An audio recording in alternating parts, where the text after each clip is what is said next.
What's up, Team Backpack? I'm your host, Tamarawana, and you need to know Chris Rivers. Yo, my heart's incarcerated with bars that I jot on pages. The hardest artist, regardless, my verses are carbon plated. Sinister six spitter, diminish your six figures. Visions a gift, the winners depicted as Chris Rivers. Open their act, but that ain't holding me back. The underdog's the fucking pit that grabs your throat and attacks. How potent is that? Never did a drug in my life, but I spit crack, so call me dope when I bust in the mic. Got nothing to lose. Spent my last bucks in these shoes. I love music, spit a verse and bust a nut in the booth. You fucking with truth. Chubby nigga chasing that cheese toast. Knock a nigga out, running his mouth. It's the East Coast, planet Earth, pack of her, spectacular, vernacular, ambassador, smash you amateurs with Excalibur, King Arthur, fiend hoarder, beat water, beat destroyer. All I do is make music, drink water, skeet daughters. Ha ha, and this kid is not well. Twirl alive grenades, sipping Molotov cocktails. Never been a moment in my life that was not hell, but I'm the greatest thing since the moment that my pops fell. Chris Rivers. Ooh, nice. Now, for those of you who don't know, Chris Rivers is actually the son of the legendary Big Pun. Yes, indeed. And last time I saw you, you were on your way to a video shoot with Lumidi. Yes, right? yeah. The No One. It's called No One. You can check it out on World Star.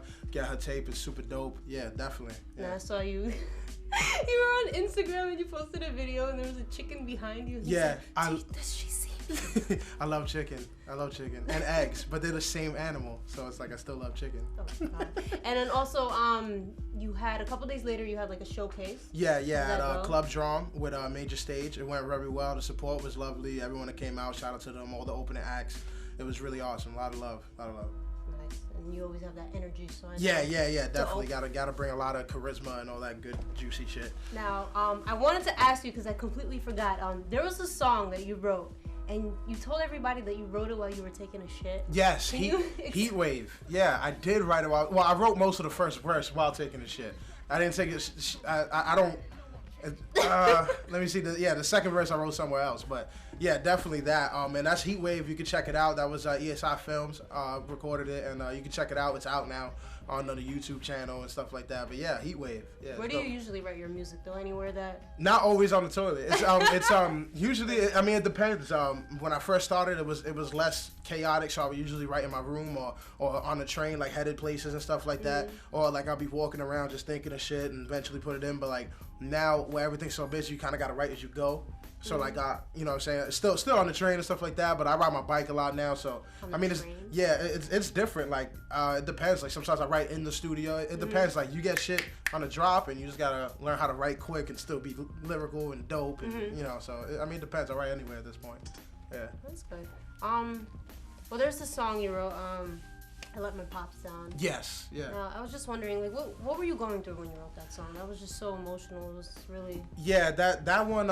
You know, a lot of people probably wouldn't agree. I get a lot of comments like, you know, you made him proud and blah blah. But like, and you know, I really appreciate it. It's just in the mind state of what he taught me growing up as a child, like to be the man, and like if he was ever to pass, that it was my job as the only other man to take care of my sisters and my mom and stuff. Now he passed when I was really young. I was 6 years old, so I mean logically at that point in a child's life, he technically really hard. I want to say it's impossible to take care of his older siblings and his mother. You were 7. 6 when he passed, yeah. So but I kind of held that dear. Like when something's drilled into you as a child, regardless of how illogical it may be, you kind of still want to live up to that. So I felt I let him down in that aspect because we've been through the shelter system, we've been on the street, we've went hungry, like stuff like that. So I felt as a man, being a supporter, someone who's supposed to support the family, that those things happening to them, I felt as a failure in that aspect. And even musically, a lot of people feel like I'm, great and stuff like that, and I feel like I made a lot of strides, but even musically, I still feel like I'm trumped by him, and it's a big shadow to get out of, and I'm still proud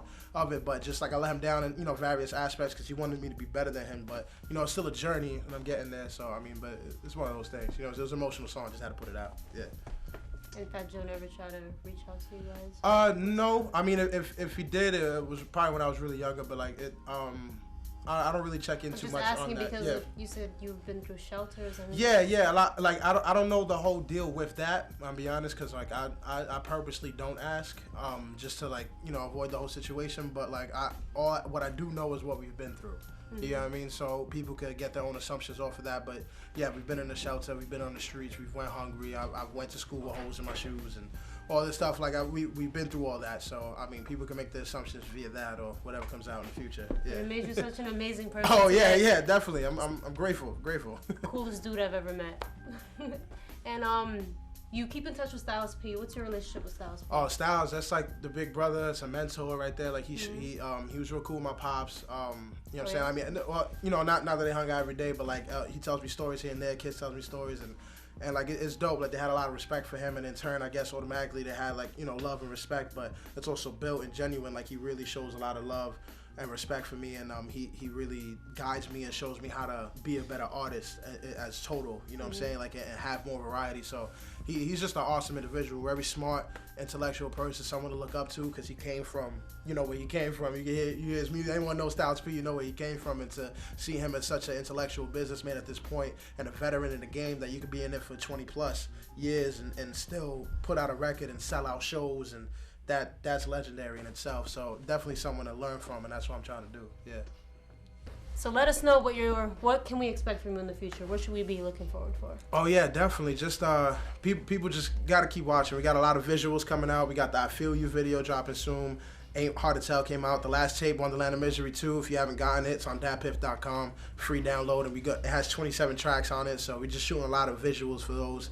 And yeah, we probably got another project coming out for first quarter of 2015. So you know, we figure it out. Right now we got tons of music. Just keep watching. You're gonna hear it. Well, you heard it first on Teambackpack. Let everybody know where they can follow you. Your Instagram, Twitter. Instagram, Dragons and Rivers. Twitter, @OnlyChrisRivers. The official Chris Rivers Music website is there, chrisriversmusic.com. For any inquiries, Emcee at chrisriversmusic.com. And I think that's it.